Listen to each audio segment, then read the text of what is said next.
How we doing today, wheel burners?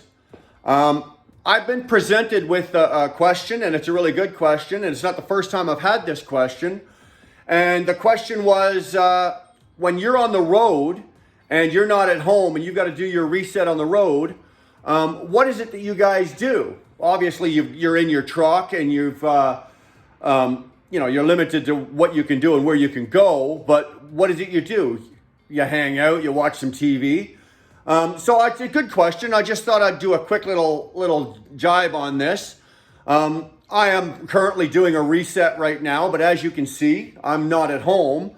Luckily for me, I'm doing my reset in Calgary, and my brother Glenn lives here. And I'm very fortunate that on the times that I'm through Calgary, or every time I've been through Calgary, I've got the ability to just come to my brother's place and hang out and do my reset here. I don't have to stay in the truck.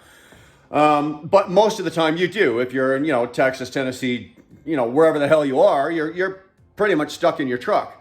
But the question was, what is it you do? And it's a good question because in my case, I usually got to do on the weekend where I'm doing my reset is I've got to do some grocery shopping. I have to probably do a little running around, do a little bit of maintenance on the truck. It doesn't matter whether you own the truck or not. There's always something, there's always something, a little teeny weeny thing here or something there. There's always something you got to look at or take care of on the truck. Just regular maintenance, right? Doesn't matter if it's your truck or not. Take care of a couple little things that way you or the company is not picking up a big tab later down the road. So I'm going to do that. I've got to go, or I'd like to go and do a little shopping. There's a couple of malls in Calgary here, so I'm going to go do a little shopping, check out them.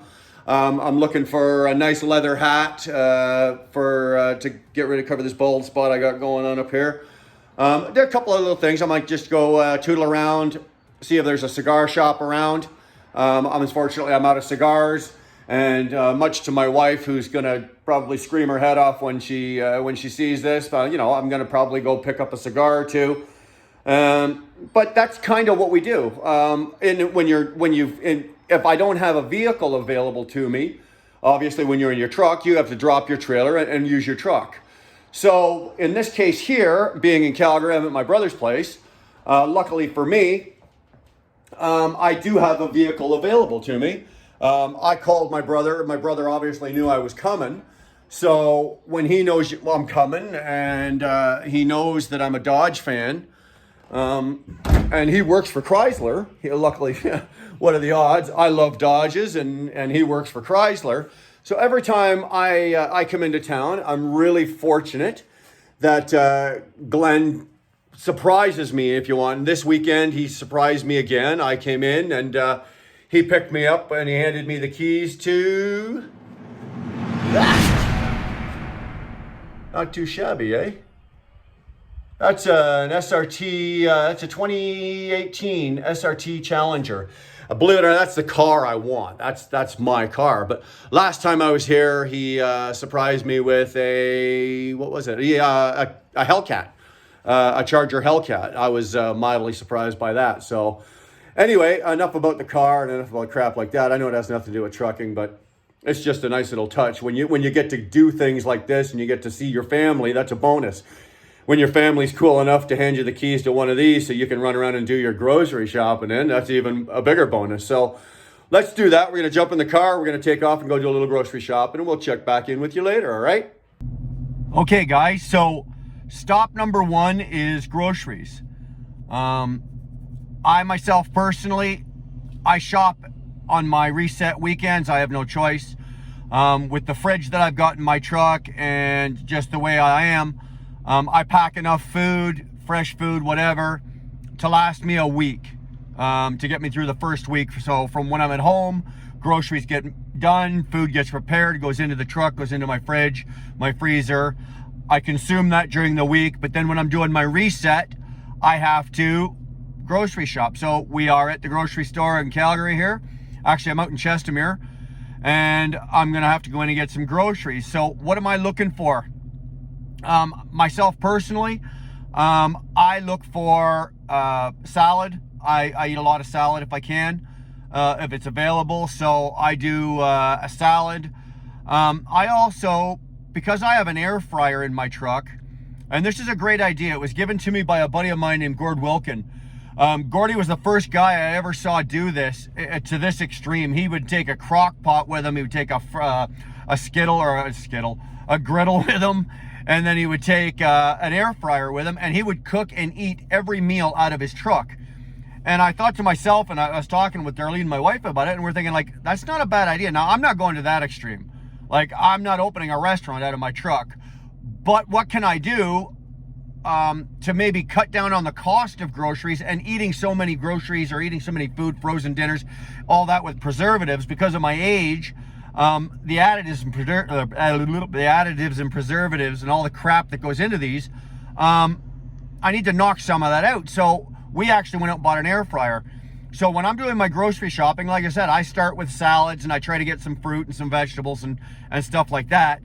But then I will also buy, say, a chicken breast, a couple of pork chops, a small steak, and then when I'm at home, we have a vacuum sealer. Like, it goes into this sort of like those Ziploc bags, and then it gets vacuum sealed, and then Dar will freeze it for me, and then I can take it from the freezer there to the freezer in my truck and just consume it as I'm going and use the air fryer. And it's a really good way, and it's fast, to get a good meal.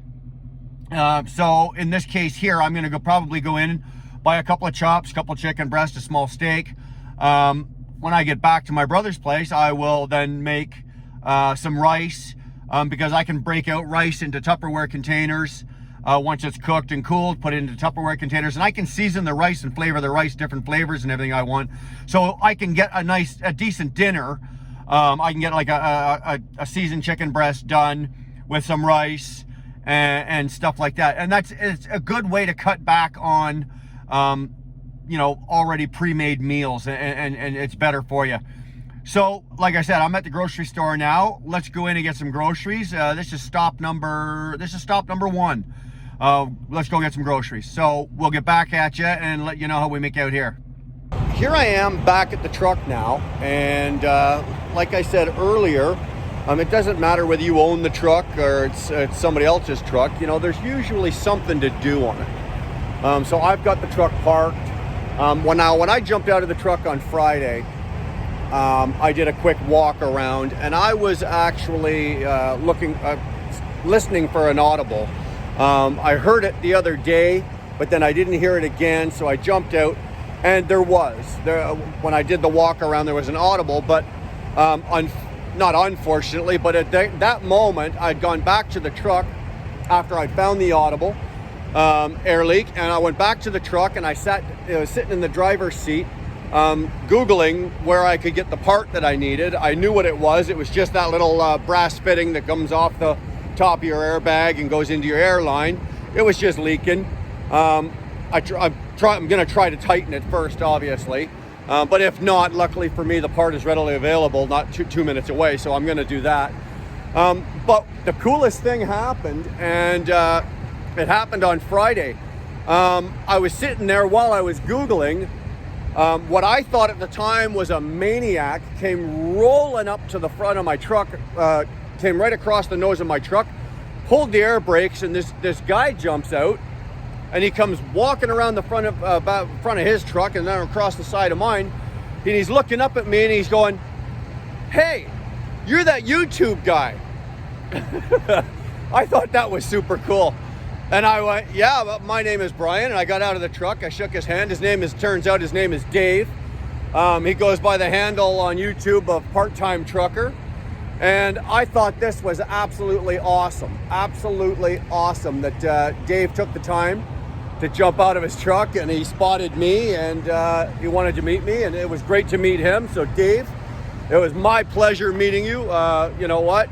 We'll see you down the road. It was great meeting you.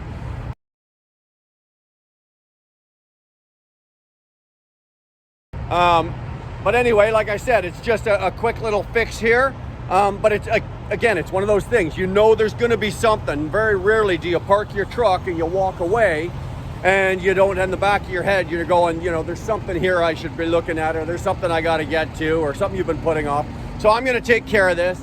Even though this is not my truck, I'm driving this for somebody else right now.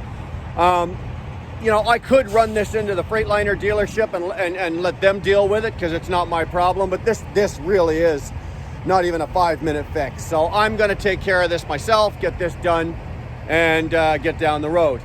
I'd planned or hoped to do a little bit of shopping, but as it turns out, something else has come up and I'm going to have some plans for later on this evening, so I'm not going to go do any shopping.